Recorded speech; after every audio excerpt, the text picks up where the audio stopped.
Imagine olhar para um lugar onde não existe mais vida. Sem voz, sem movimento, sem esperança. Apenas ossos espalhados pelo chão, testemunhas de um passado que morreu. Foi nesse cenário que Deus fez uma pergunta absurda. Poderão viver estes ossos? Qualquer pessoa responderia que não. A lógica diria que é impossível. A razão diria que já acabou. Mas Deus não trabalha com a lógica dos homens. Essa é a história do profeta Ezequiel. Um homem que viu sua nação ser destruída, seu povo ser levado cativo e seus sonhos virarem poeira. Quando tudo parecia perdido, Deus o levou a um vale de morte para ensinar a maior lição da Bíblia. O fim dos homens nunca é o fim de Deus. O que estava seco poderia receber vida. O que estava quebrado poderia ser reconstruído. O que estava esquecido poderia se levantar de novo. Hoje você vai descobrir como um vale de ossos se tornou um exército, como o sopro de Deus mudou destinos, e por que essa visão não fala só de Israel, mas de mim e de você. Se existe algo morto na sua vida, prepare-se! Deus ainda faz milagres no lugar do impossível. Curta e se inscreva no canal para não perder as próximas revelações.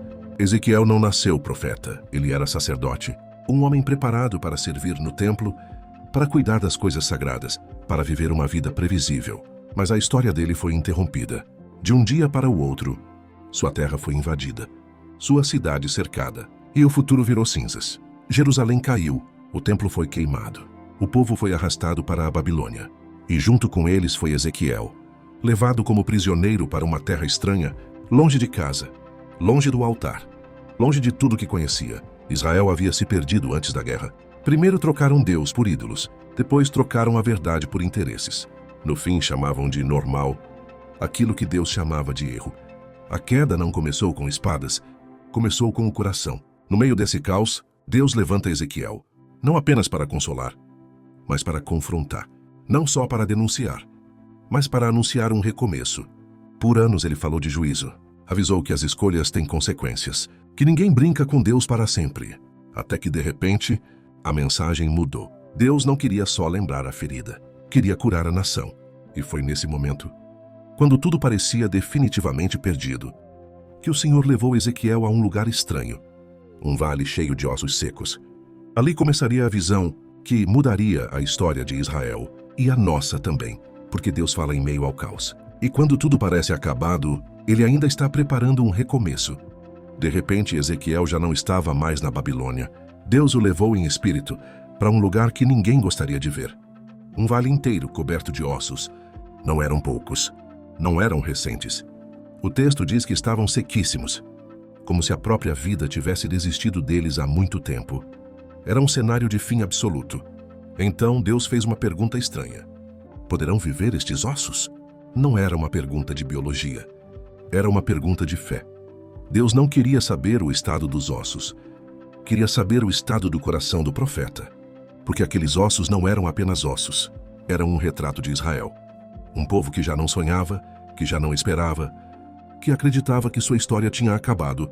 Ezequiel olhou para a morte e respondeu com humildade: Senhor, tu o sabes. Foi então que veio a ordem. Profetiza sobre os ossos. Deus podia ter feito tudo sozinho, mas escolheu usar a voz de um homem. Porque a restauração começa quando alguém tem coragem de falar vida onde só existe silêncio. Antes do milagre vem a palavra. Antes do movimento vem a obediência. Antes do sopro vem a fé. E naquele vale, algo estava prestes a acontecer. Os ossos ainda estavam no chão. A vida começaria pela voz. Porque com Deus é sempre assim. A palavra vem primeiro, o milagre vem depois. Ezequiel começou a profetizar. Parecia loucura falar com ossos, mas ele obedeceu. Então algo que nunca tinha acontecido começou a acontecer.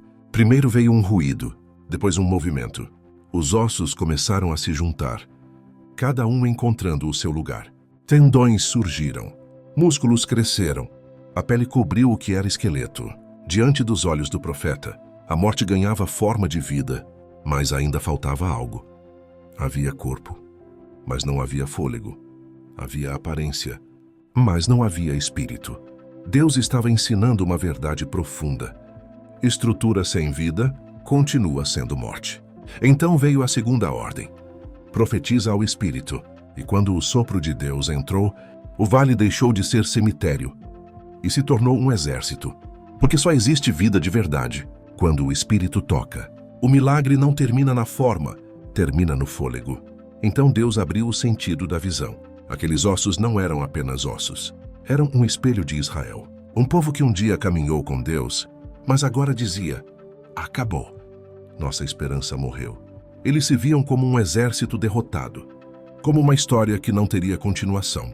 Mas Deus respondeu com 3 promessas. Primeiro, abrir os sepulcros da desesperança, porque o maior túmulo não é de pedra, é o que se forma dentro do coração.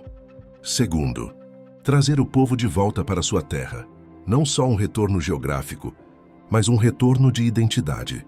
Terceiro, colocar neles o seu espírito, porque sem fôlego divino não existe vida verdadeira.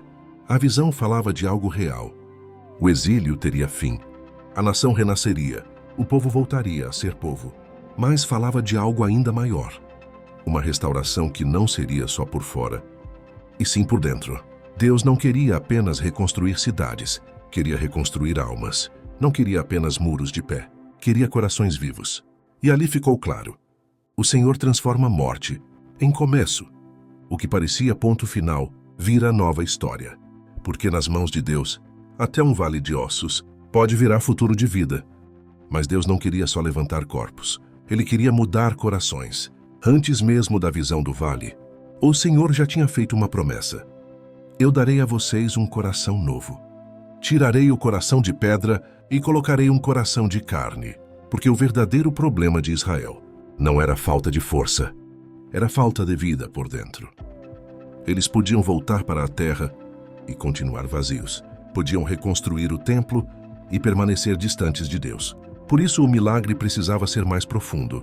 Não bastava juntar ossos, não bastava formar um exército. Era preciso um novo espírito. Deus estava dizendo: a restauração começa no interior. Primeiro ele transforma o coração, depois transforma a história. E essa promessa não era só para aquele tempo. Apontava para algo maior, para o Messias, para um dia em que o próprio Deus habitaria dentro do homem. O mesmo sopro que levantou os ossos é o sopro que levanta vidas hoje. Porque todo ser humano sem Deus é como aquele vale, com forma, mas sem sentido, respirando, mas sem propósito. E o Senhor continua perguntando: você quer um coração novo? A resposta a essa pergunta define o resto da história. A visão começou com morte, mas termina com glória. O vale ficou para trás, os ossos viraram exército. O sopro devolveu a vida. E Deus mostrou que seu plano nunca foi apenas levantar um povo, mas habitar com ele para sempre. O Senhor prometeu unir o que estava dividido, curar o que estava quebrado e trazer um reino que não teria fim. Não seria só o retorno de Israel, seria o retorno da presença de Deus. Um novo templo, um novo coração, um novo começo. Do lugar onde só havia silêncio, nasceu um futuro. Do chão da derrota, surgiu um exército. E do meio da morte, Deus escreveu vida. Essa história não fala só de Ezequiel, fala de nós. Quantas vezes você se sentiu como aquele vale, sem força, sem direção, sem esperança?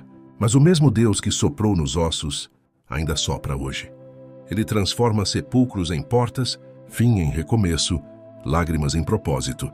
O vale nunca foi o destino final, era apenas o palco do milagre. E a pergunta que começou lá atrás chega agora até você: poderão viver estes ossos? Se Deus foi capaz de levantar um exército da poeira, o que Ele não pode fazer com a sua vida? Ainda há fôlego, ainda há tempo, ainda há recomeço, porque o Deus de Ezequiel continua sendo o Deus do impossível.